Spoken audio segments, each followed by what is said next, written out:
Welcome to Dreaming the Light. I'm Joanna, your guide on this transformative dream journey.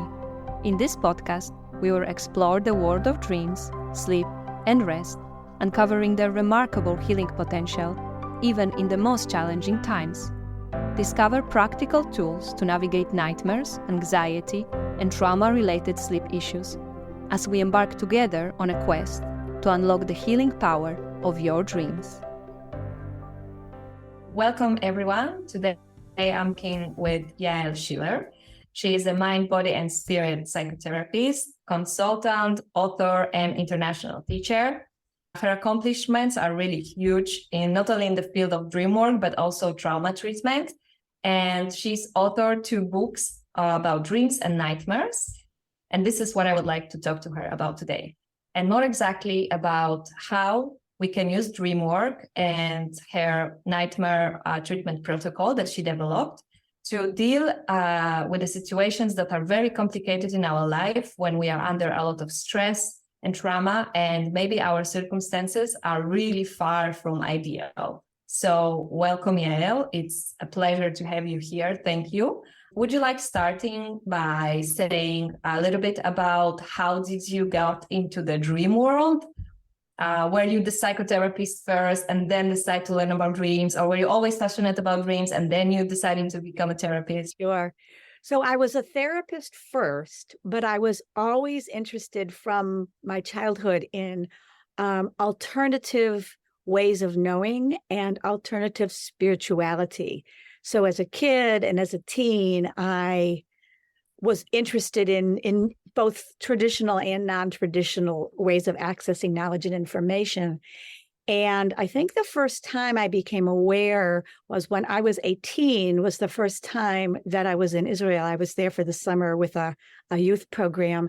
And I remember being on the land and feeling the dreaming of Haaretz, of the land. And I could hear the land talking, not in a language, not in English or Hebrew, but in a non-language of intuition and knowing. And that sort of prompted me to continue my studies in that direction. Then after college, I went to Israel. I lived there for 5 years, and I returned to the States, to the Boston area where I live now. And a friend of mine, who's in my dance community, actually moved to the Boston area, and she said, "Yeah, I don't miss anything about my life in New York City before now, except my dream circle. So I'm starting one in Boston. And would you be in my dream circle?" And I said, yes.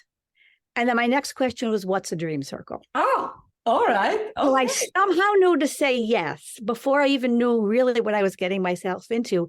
And that was it. That led me on this journey that I've been on for 45 years or more. First doing it personally. I'm still in a personal dream circle, over 40 years. And then I moved it into professional work as well. So then the 2 pieces, came together. Oh, that's really beautiful. And as we want to dive deep into the protocols, the methods that you created, developed during all those years, could you tell us about your GAIA method for working with dreams?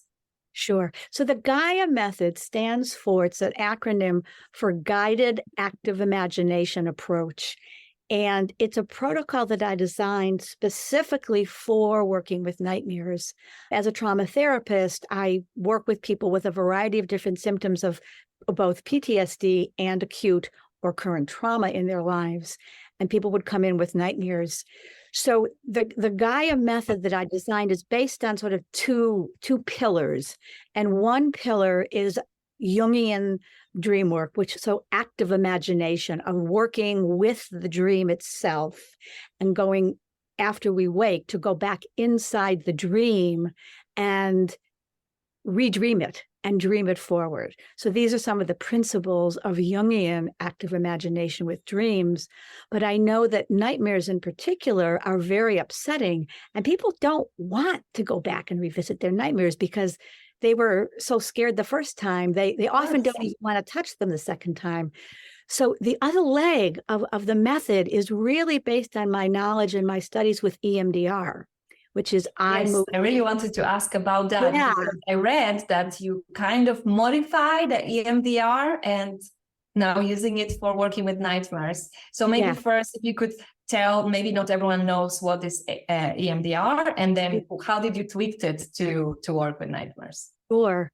So EMDR stands for eye movement desensitization and reprocessing, and it was developed by Francine Shapiro, I think in the late 70s or early 80s. And it's based on the premise that when we have experienced traumatic events in our life, we have to finish processing them or they get stuck in our system. So EMDR is a body-mind approach to healing from trauma. And it works with what's called bilateral stimulation of the brain. So people may have heard of or seen EMDR, where it's the eye movement thing. Where right, yes, I heard of that. Fingers back and forth with your eyes. And what that does is allows you to what's called cross midline, because in the center of our brain, there's like a seam. It's called the corpus callosum, and it divides our right brain and our left brain. So it's based on biology, actually. So if we imagine our nervous system, and if we make a fist like this and put our thumb in the middle, right? So our arm is our spinal column. Okay. Here, our wrist is like the back of our head. The medulla, that is our brain that governs our autonomic functions like breathing, respiration, digestion, that kind of stuff. Here is the cerebellum, and the front is our cortex, our prefrontal cortex, which is this part under our forehead, right behind our eyes. And underneath, in the middle of our brain, is the limbic system. And the limbic system is our emotional brain, our reptilian brain, if you will. This is where the fight, flight, freeze response to trauma is located. And there's two parts. Well, there's a number of parts, but for simplicity, there's the amygdala and hippocampus. And what happens is the amygdala is the, oh my God, I'm not safe part of the brain. It gets stuck on. When we've experienced trauma, our amygdala gets overactivated and gets stuck. And our hippocampus, which is sort of like the brakes of our nervous system, aren't able to be activated. So we need to be able to go inside and sort of rewire our internal wiring. And there's a nerve called the vagus nerve that connects the brain and the body. So we have to rewire our vagal nervous system. And one of the ways to do that works so well is using right brain and left brain and crossing this midline. So we have access to our left brain, which is more linear and more mathematically oriented and more logical. But we also have access to our right brain, where we have our creativity and our nonlinear thinking and our artistic, intuitive side.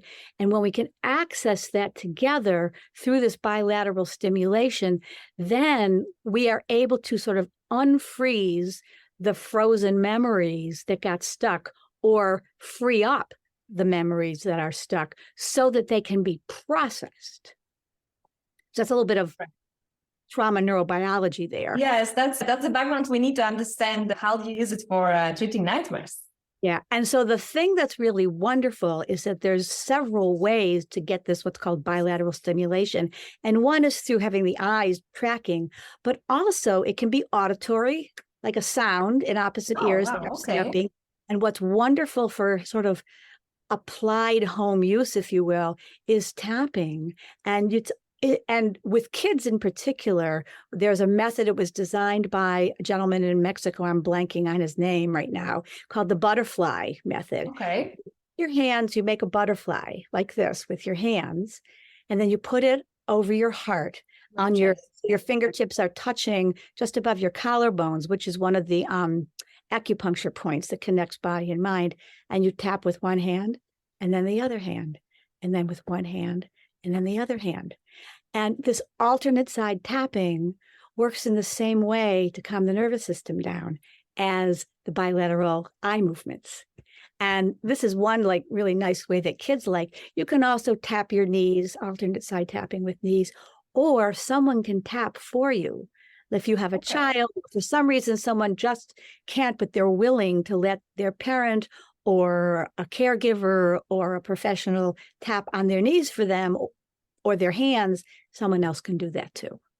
All right. So what happened when we start the tapping or we start the eye movement? How do we proceed from there?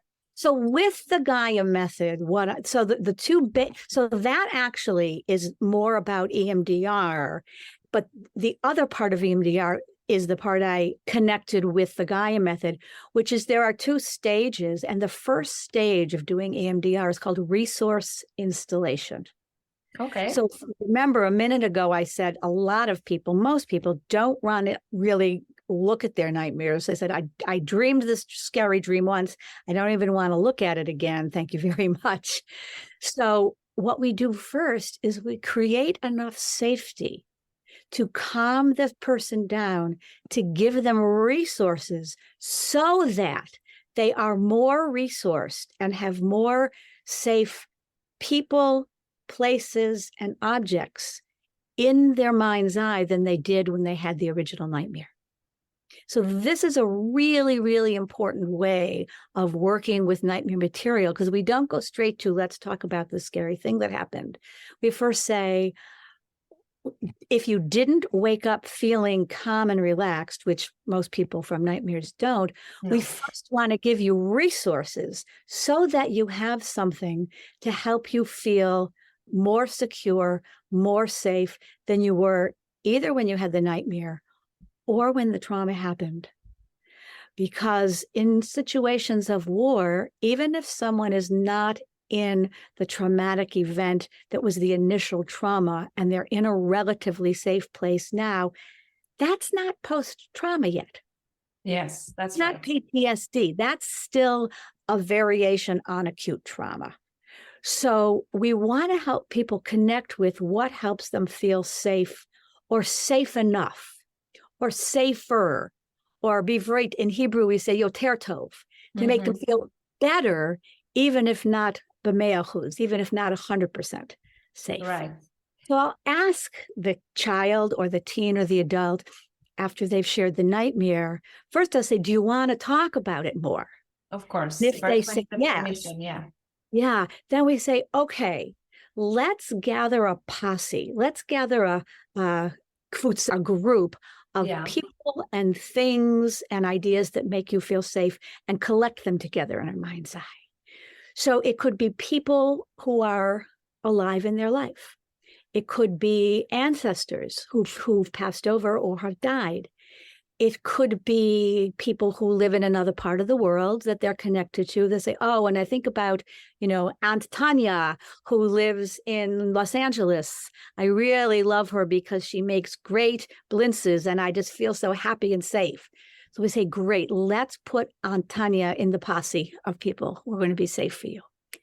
And we add to the posse, okay, also spiritual beings, cartoon characters, people from movies or books.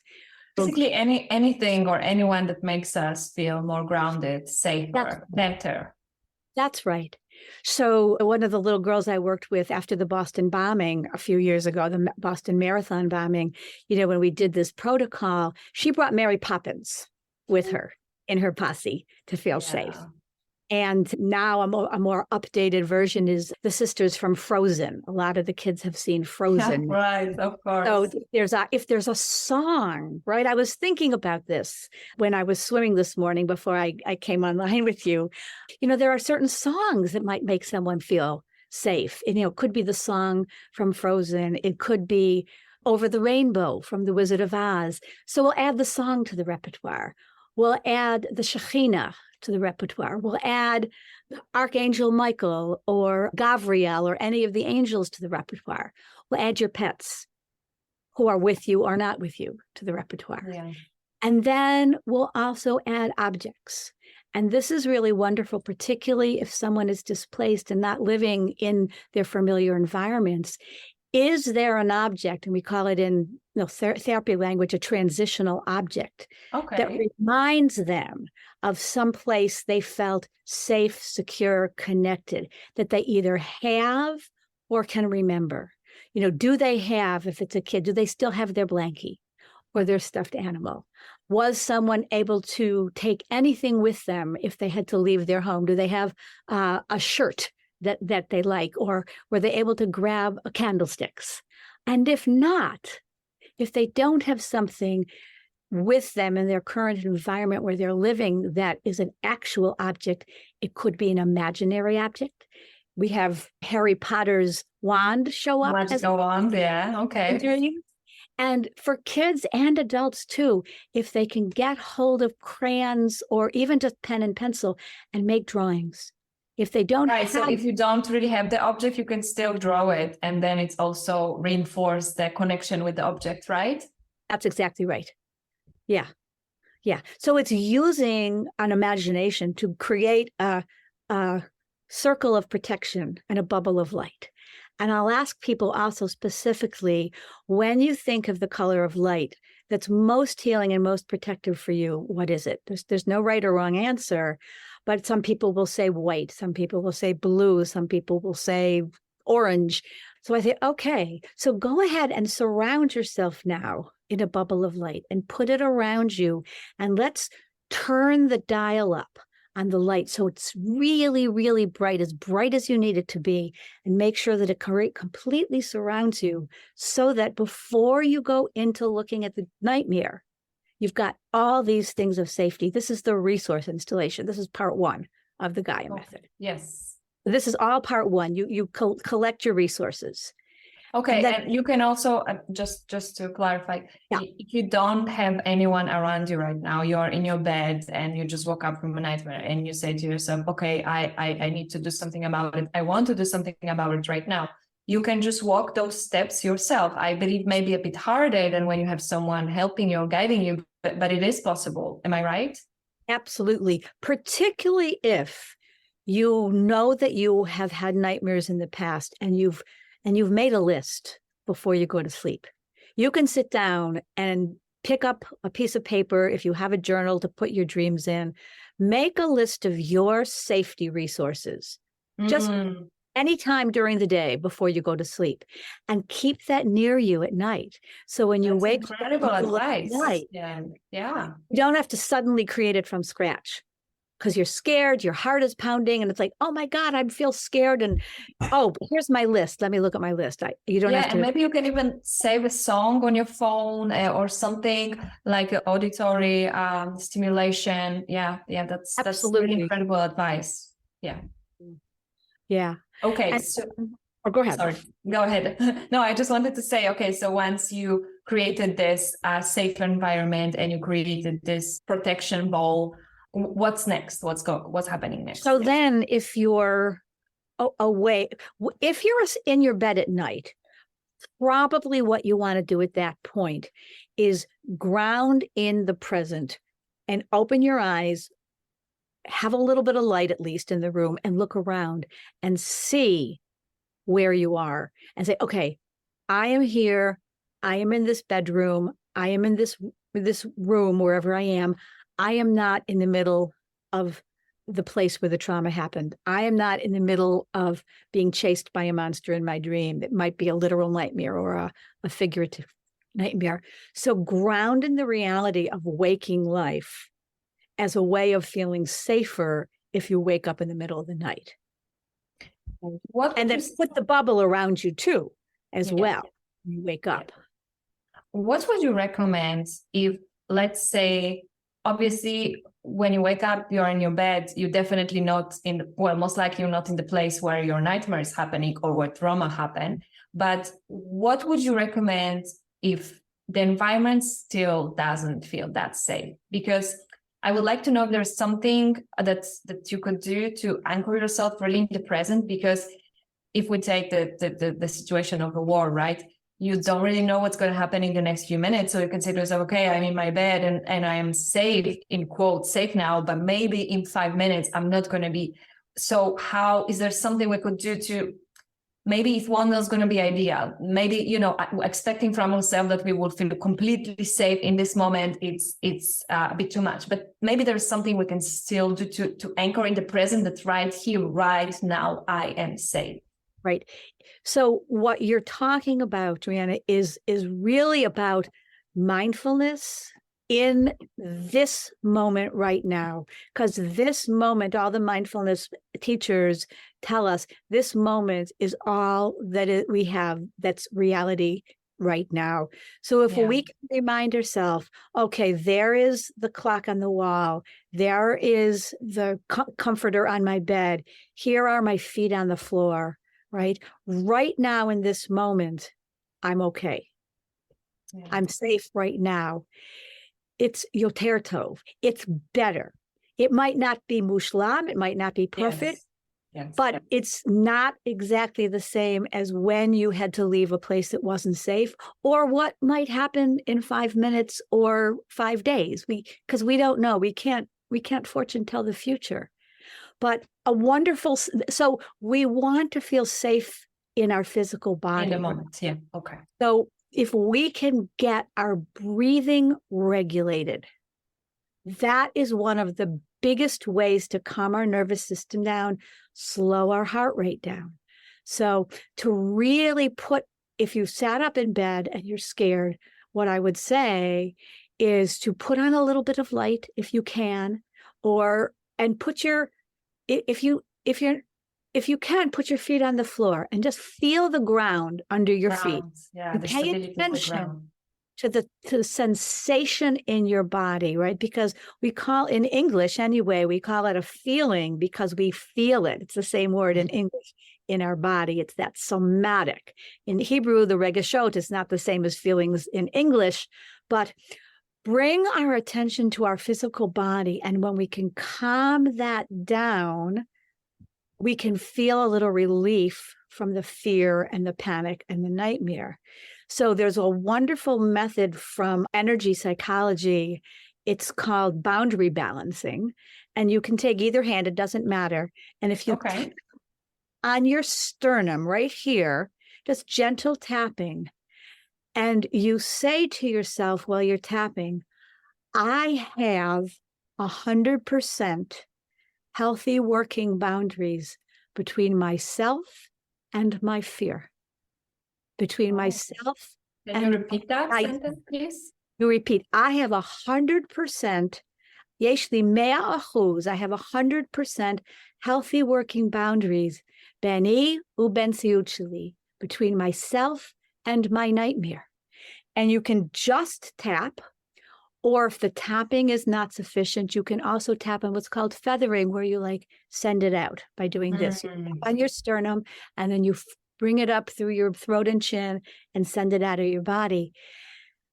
As you do this, you will start to feel your system calm down, because we're calming our system down at 5 or 6 levels of being. Actually, the original one, we have boundaries between ourselves, physical, emotional, cognitive, spiritual, and what did I miss? Energy. Okay. Energy, right? And then the 6th one we added is between our waking self and our dreaming self.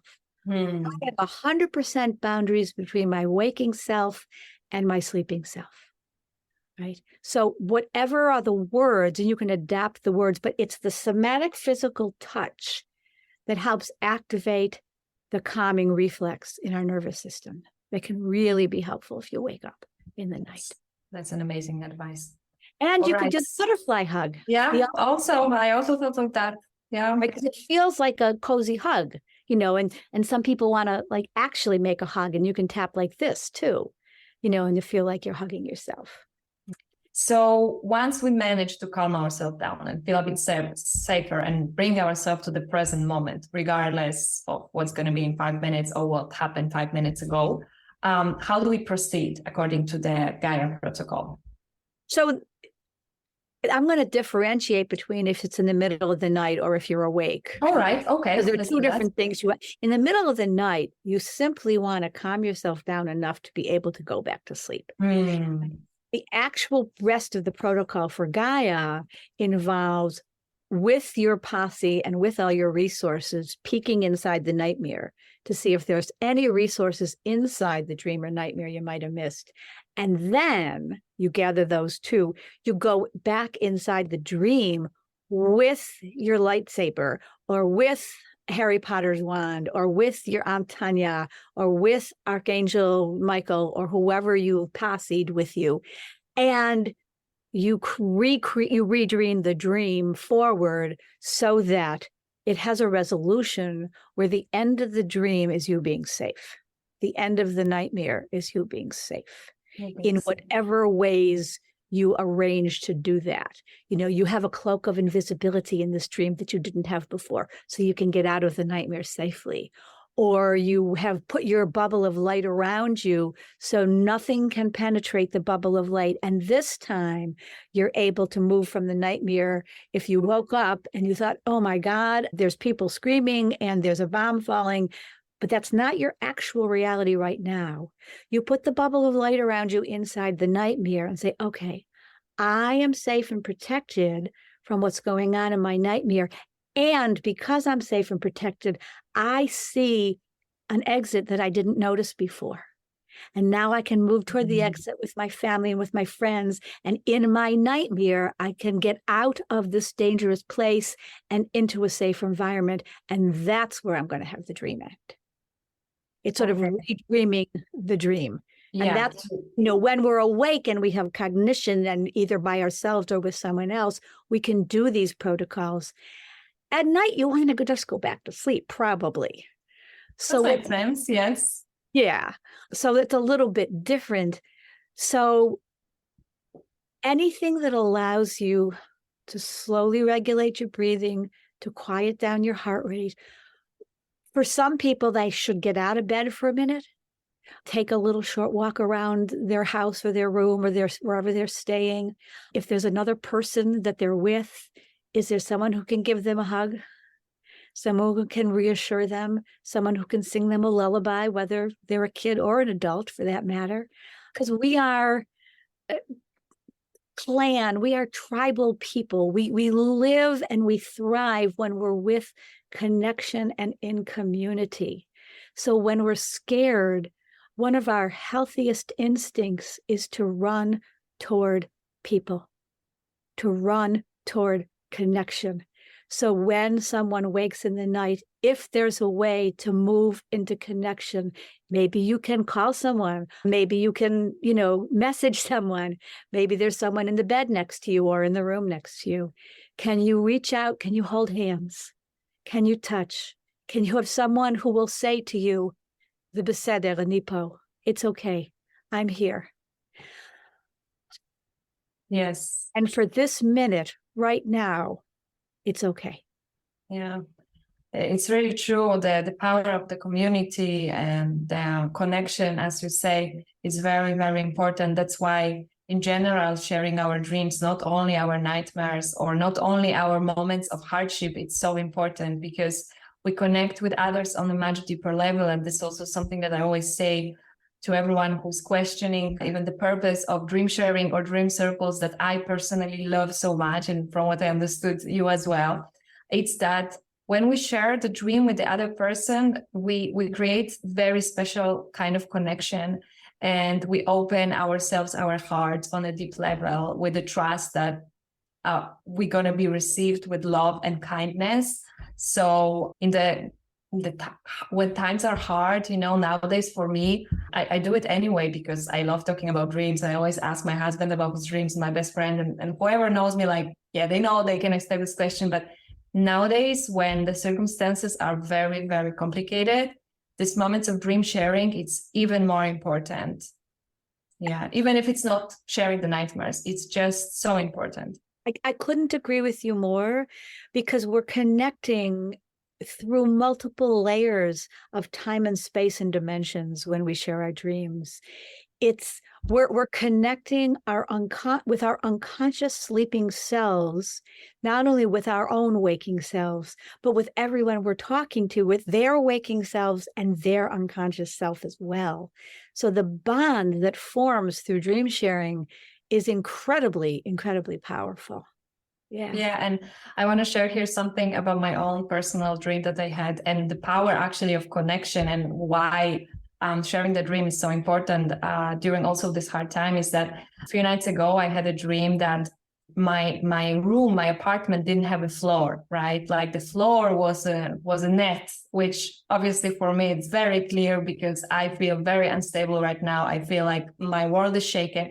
So this dream made a lot of sense, that there was no floor, right? There was only like some net instead of a floor. And before I was able to tell my husband about this dream, I asked him first. I used to do that, like, what did you dream about last night? Do you remember? And then he told me, you know what? I was building a floor. Wow. And I was like, you were building the floor? I don't know. And, you know, this moment, I felt like there is, I don't know how to explain this, because in irrational terms, it's hard to explain, but I felt like, wow, maybe I have no floor, but there are others that are building the floor. So there is a floor. So I may feel so insecure right now, but my husband, I think he feels quite better than I do because he's building the floor. And I somehow hooked to this dream, to this element of building the floor, and I immediately felt better, you know? And nothing really changed. Like my circumstances didn't change. It wasn't even my dream, but because we shared this experience and because I felt someone is building the metaphorical floor, it really helped me. It really helped me. So what a wonderful, wonderful example, because we can dream for ourselves. We can dream for each other. For others. We can dream for the world, for our country, and for the planet.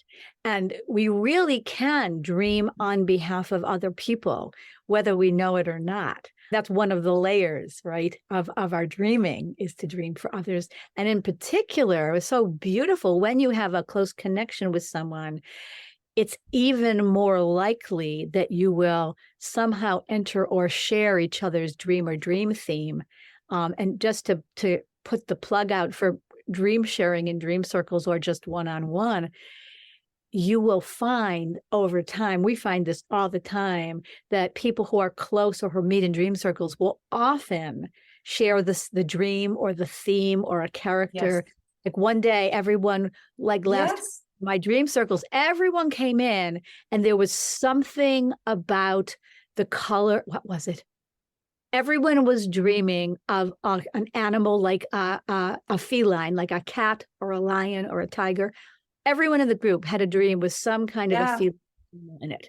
I know this is really incredible. And I experienced this myself with the dream groups that I've been leading or participating, is that so many times we share the same themes. Like we all dreamt of water suddenly we all dreamt traveling, and we're connected. And this also brings the sense of connectiveness with other people. It's something, again, beyond logical explanation, but again, like it's happening. So when someone joins my dream circle, I'm always say, like, be ready to experience some magic, because some real magic is happening here. And people, many times they leave and I know they're like, whoa, what just happened? You know, I don't even know these people, but also the connections within the dream circles, they are formed so fast. And yes, that's maybe a conversation for another time, but yes, but I also believe that the dream sharing, and also in the very hard times, it's extremely important for our well-being. It adds another layer of feeling safe and connected, because when we're unsafe, one of the criteria of feeling not safe and being, not just feeling, but being not safe, is when our connections are severed, when our connections are cut, when we have lost, literally or metaphorically, people, places, and things that are near and dear to us. We're grieving. There's a big loss and there's a hole in our heart. And anything that we can do to help us not only grieve the losses that we have, but also find places to connect and rejoin and reconnect with either the same or other resources, is going to help us to function in the world and to move through each day, not only feeling bereft, but also feeling connected. That's beautifully said. I really agree with that. There was something that I read in your book, PTSDreams, that I really loved, and I would like you to maybe talk a little bit about that. You wrote that we are wired for healing, like Gaia. Could you explain this concept a little bit, like your thoughts here? Because when I read this, just one sentence, but it made such an impact on me. We are wired for healing. That's such a powerful statement. So this statement that I fully believe with all my heart is part of the precept of a certain type of therapeutic intervention called ADEP. Doesn't matter what it stands for. That's where it's from. Diana Fosha is the person who developed this way of working. And it's based on healing in connection and healing in the presence of others. And that her philosophy, which I also believe, that our whole system is not meant to stay in pain. It's not meant to stay in trauma. Every cell in our body wants to move toward healing and wholeness. So when we can create an environment internally, externally, interpersonally, that allows our system's innate wisdom to go in the direction it wants to go anyway, right? We're just opening a door or giving it a little nudge to move toward shlimut, to move toward wholeness, to move toward healing. Yeah, that's so beautiful. And really, it can help us also in these times when maybe it's so hard to take a first step, or maybe it's even hard to imagine that we can heal from all these terrible things that happen to us, from the grief, from the trauma that we experience. But if we say to ourselves, like, we were designed, we were wired for healing, like, as you said, every single cell in our body wants to heal. It may give us this, as you said, this little push to say, okay, I'm just going with the natural flow of things. Like, I have the universe, I have my existence on my side to help me to go toward healing. And dreams for me are a perfect example of this design, because before we started recording this conversation, I was discussing with Yael that I truly believe that we have the dreams because their purpose is really big. We wouldn't have them if they were not for something. And this is what I believe, like, they are helping us to heal. We have dreams because we can take the wisdom and we can get, advice and, knowing, and so many things, like we could, again, talk about for hours, but they help us heal. Yeah, I completely agree. And there's regular, quote unquote, regular dreams that are sort of neutral or positive. And then there are bad dreams that are like a little bit scary or anxious, but not too much. And then there are the nightmares that we wake up with our hearts in our throats and we're terrified. And I write that when we have a nightmare, that's an SOS from our unconscious. And it's saying, for help. There's something you haven't finished healing, or there's something you haven't finished processing, or there's something you need to know and do that your deepest, wisest unconscious self is bringing up for you so you can attend to it. And often we have to move from the unconscious that comes through in our dreams to translate it into consciousness, right? Into words. There's a simultaneous translation that happens. The minute we say a dream out loud, we've moved it from our somatic unconscious into our cognitive language, right? We've changed the venue already. So once we figure out what the message is, then we have to do something. And it could be something really small, but some little ritual that allows us to honor the honoring the dream that came through in the dream or nightmare. So we've done it in our real world. If you can give an example of, I call it honoring the dream. How can we honor our dreams in a small but significant ways? So, for example, with your beautiful dream sharing experience, with your husband, you woke up and there was no ground beneath your feet. You were unstable. It was just mesh, I think you said. It was mesh. Yeah, mesh. And you would slip through if you tried to walk in it, or you could slip through. And then your husband said, well, I actually had a dream of building a floor. So what you could do, two things just off the top of my head, you could put your meshy floor in one hand and his solid floor that he's building for you in the other. And with kavanah, with intentionality, bring your hands together and bring the meshy floor and the solid built floor together so they're joined.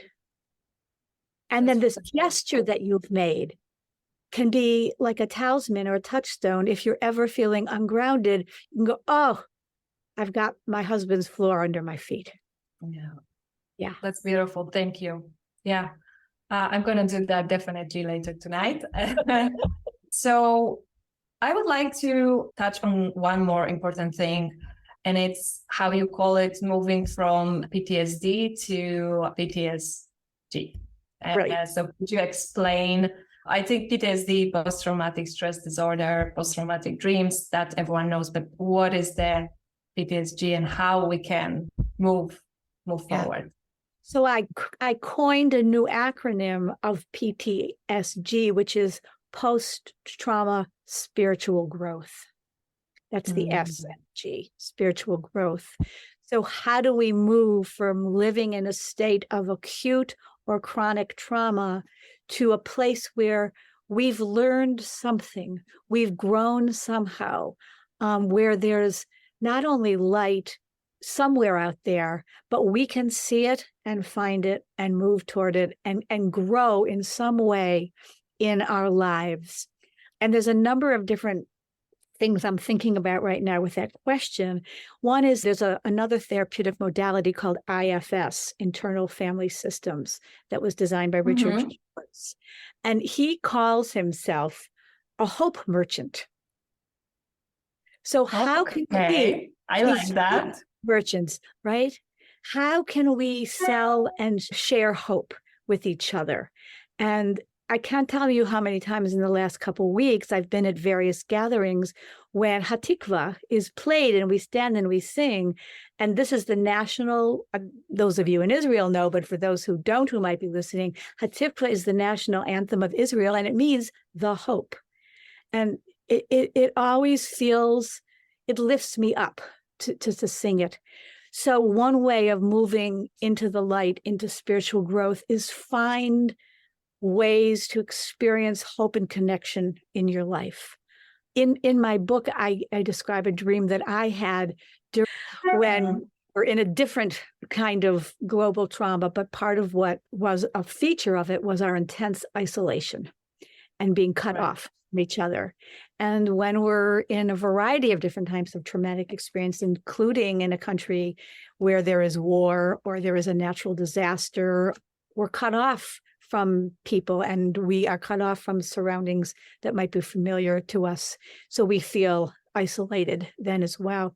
So in this dream, I remember I had a dream that I was in a cell, like a jail cell, and it was sort of dark and damp. And in the dream, I was a little girl. I remember that. I was myself younger.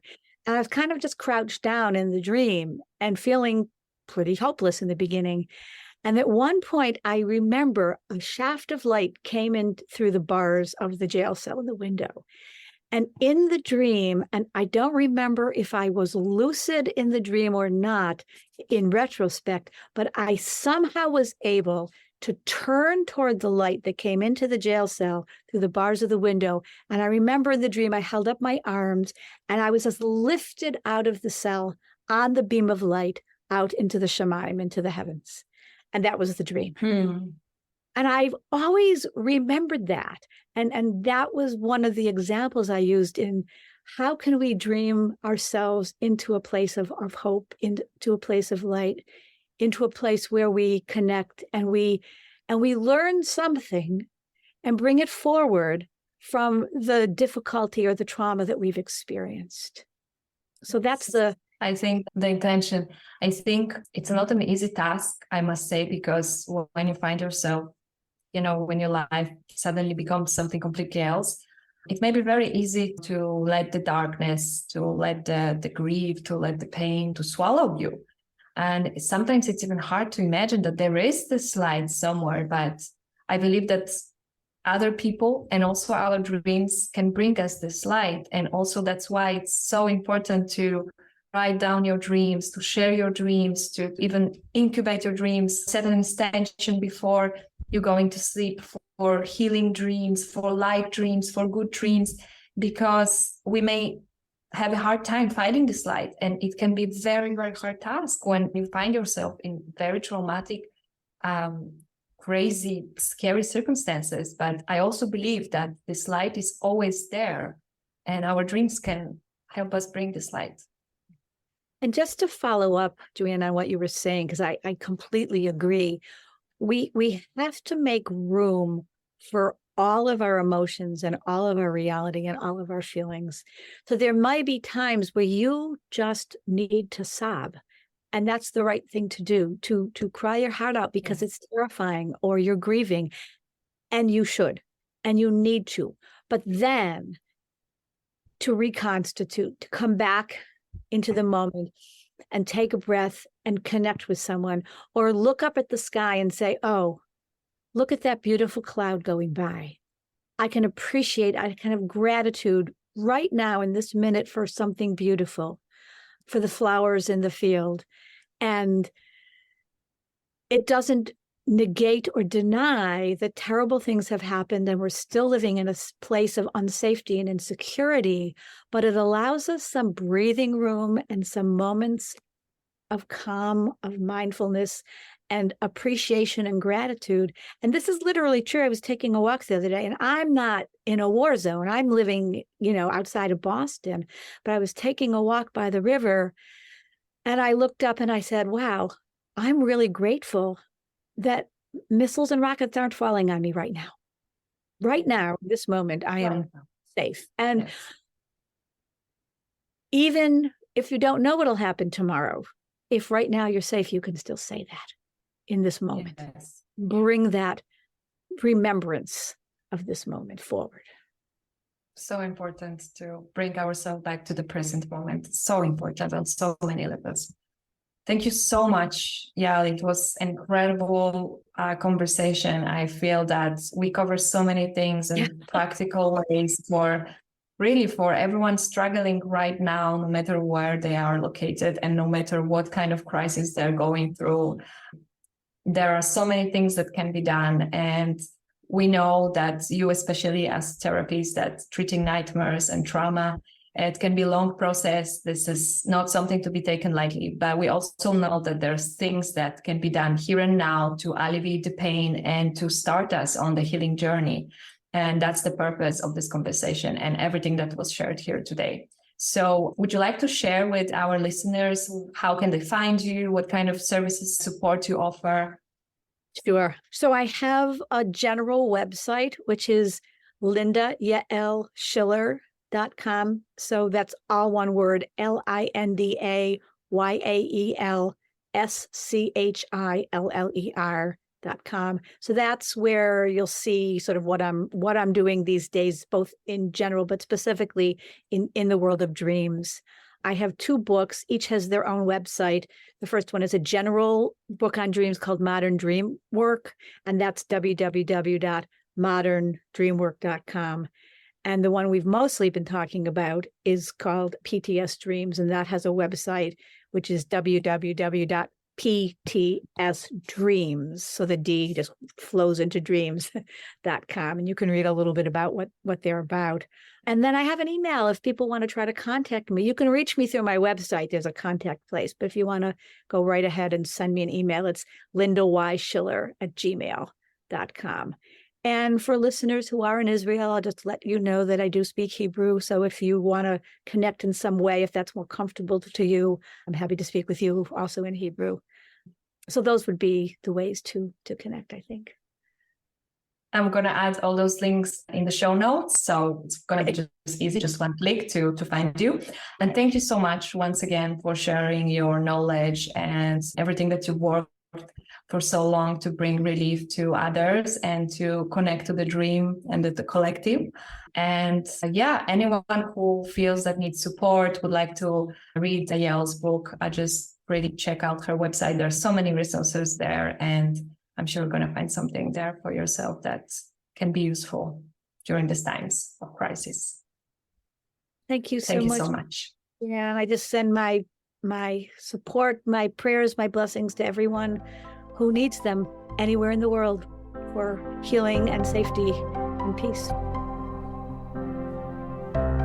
I really hope that you enjoyed this show. If you did, please consider giving it a like and maybe leaving a review. And most importantly, feel free to share it with your family and friends. For more information about my work and projects, you can check out my website www.bluelotusqueendom.com.